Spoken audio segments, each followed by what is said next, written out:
महंगाई भी आती है जाती रहती है। महंगाई कोई उतना बहुत बड़ा सवाल नहीं जितना लोग चिल्ला रहे हैं। बेरोज़गारी है, तो बेरोज़गारी के बहुत कारण है, लेकिन बेरोज़गारी के बहुत कारण हैं। जैसे जापान है, जापान में आप किसी व्यक्ति को गाली दीजिए, वो नहीं बोलेगा। उससे झगड़ा करिए, वो नहीं बोलेगा, लेकिन जैसे आप उसके राष्ट्र की बात करेंगे, आपसे झगड़ा कर लेगा। वही भावना हमारे अंदर पैदा होनी चाहिए। और जब राष्ट्र हमारा है, देश हमारा है, अगर ये भावना हमारे अंदर पैदा हो जाएगी, तो सड़क हमारी है, ये भी हमारी भावना पैदा हो जाएगी। और फिर सड़क को जब कोई तोड़ने का काम करेगा, तो मुझे कष्ट होगा।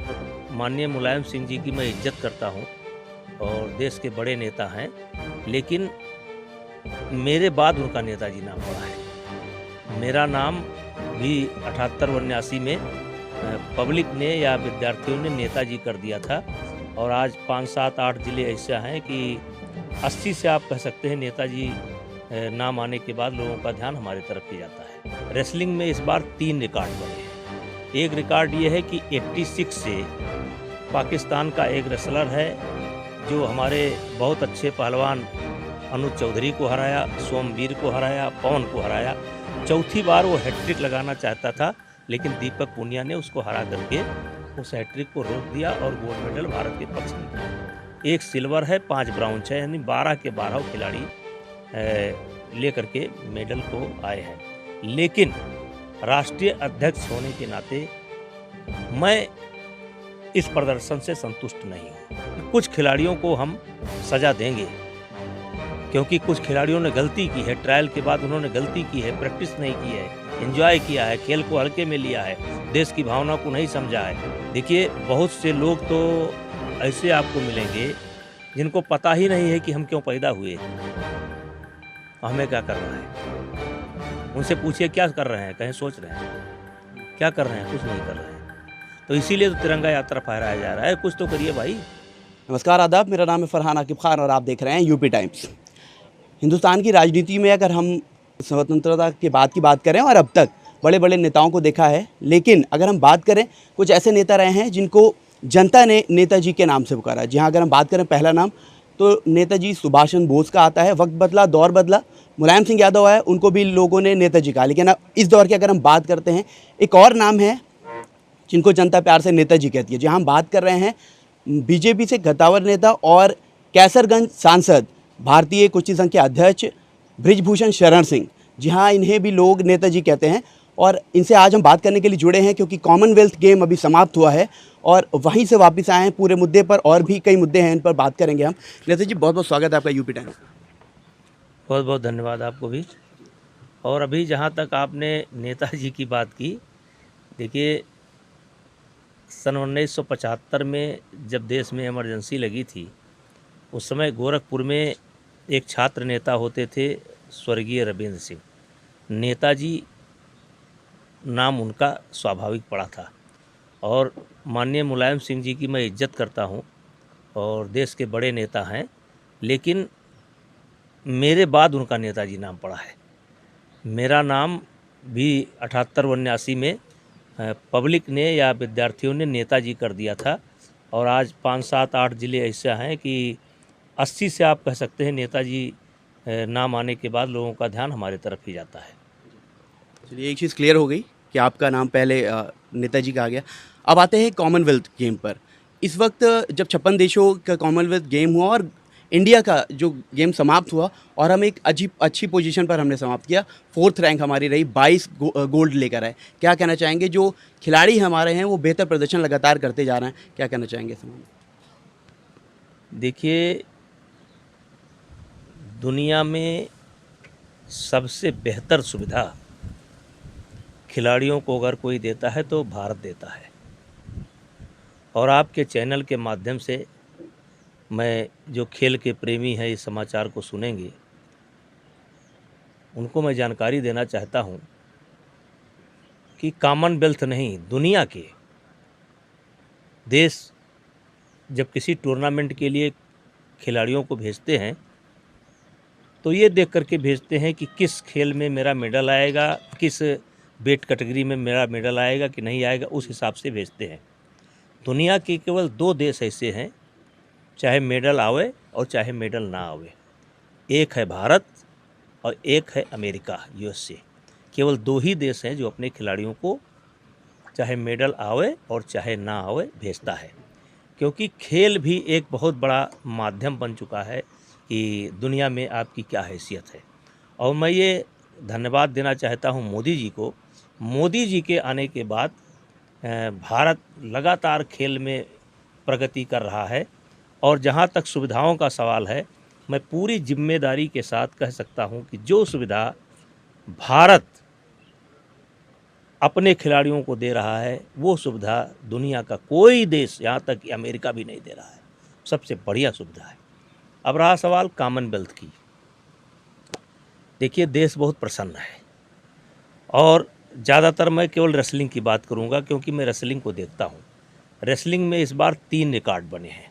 एक रिकॉर्ड ये है कि 86 से पाकिस्तान का एक रेसलर है जो हमारे बहुत अच्छे पहलवान अनुज चौधरी को हराया, सोमवीर को हराया, पवन को हराया।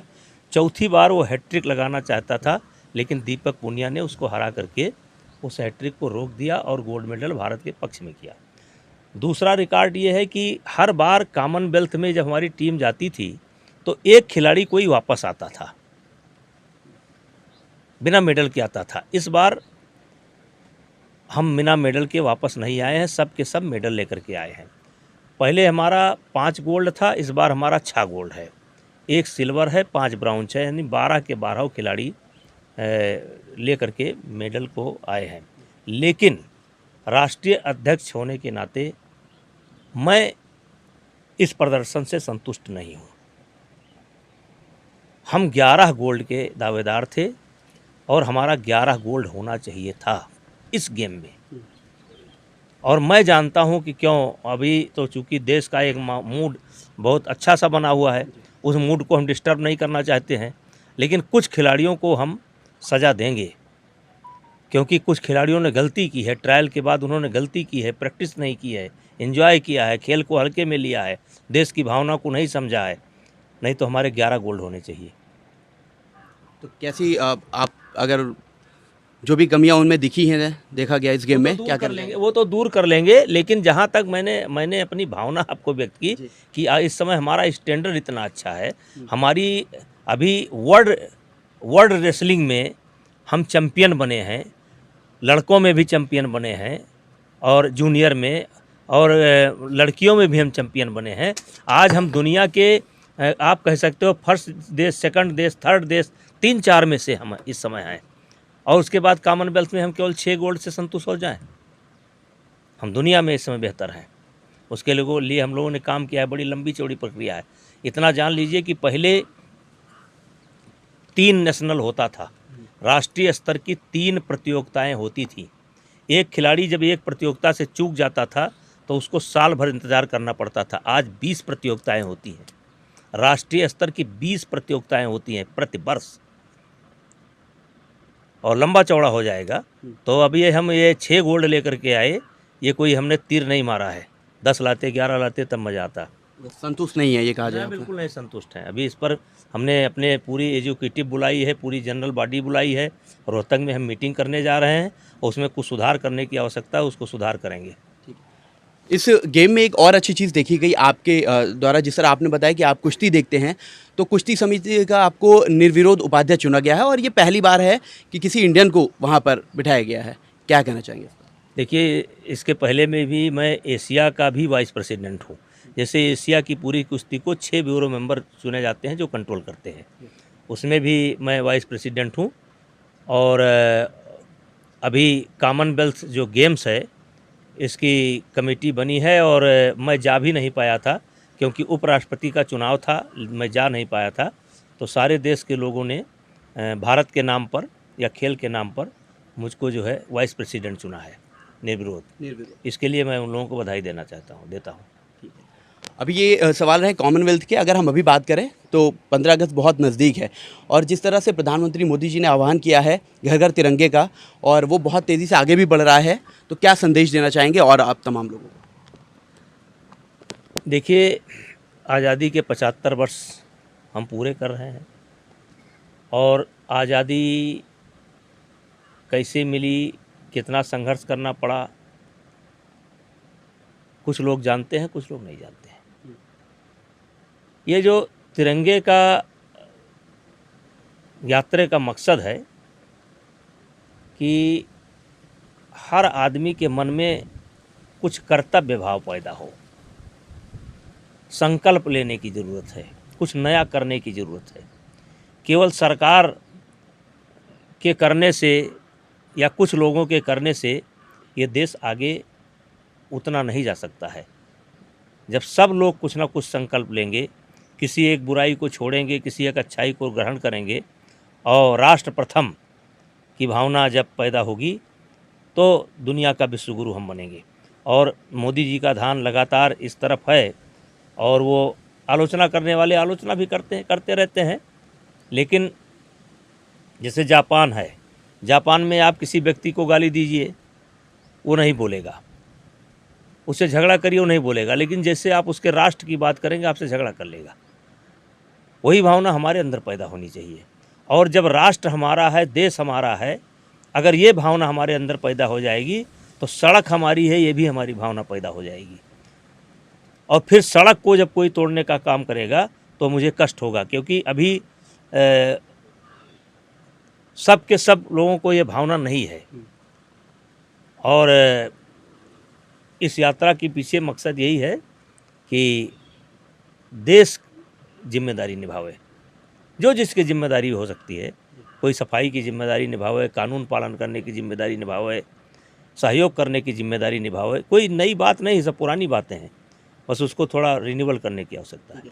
आपने कहा पुरानी बातें, इसमें भी कुछ लोग बोल रहे हैं कि भाई हम तो ध्वजारोहण हमेशा से करते आए हैं, लेकिन अगर अभी बात करें तो ये जो बीजेपी है ये सिर्फ इसलिए कर रही है कि महंगाई से, बेरोजगारी से भटकाया जा सके, मुद्दे से भटकाया जा सके। चलिए, ये तो उनका सोच है। देखिए, महंगाई भी आती है जाती रहती है।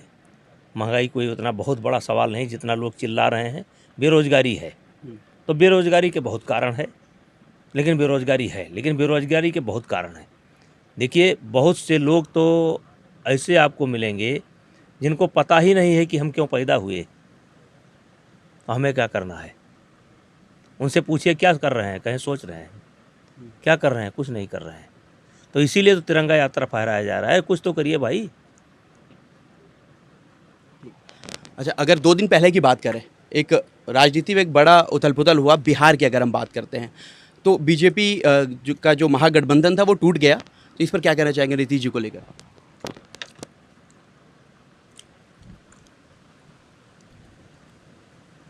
देखिए, मिलीजुली सरकार थी।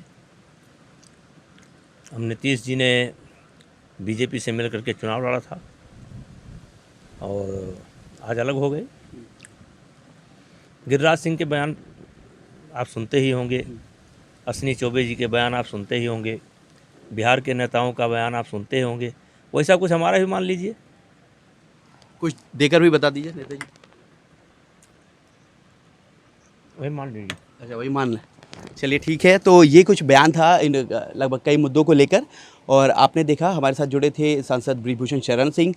कॉमनवेल्थ की बात करें, तिरंगा यात्रा की बात करें या फिर बिहार राजनीति की बात करें, इन पर क्या इनका जवाब रहा आपने देखा। आप ऐसे तमाम अपडेट्स के लिए, ऐसी खबरों के लिए देखते रहिए यूपी टाइम्स। मैं फरहान आकिब खान, मुझे दीजिए इजाज़त। धन्यवाद।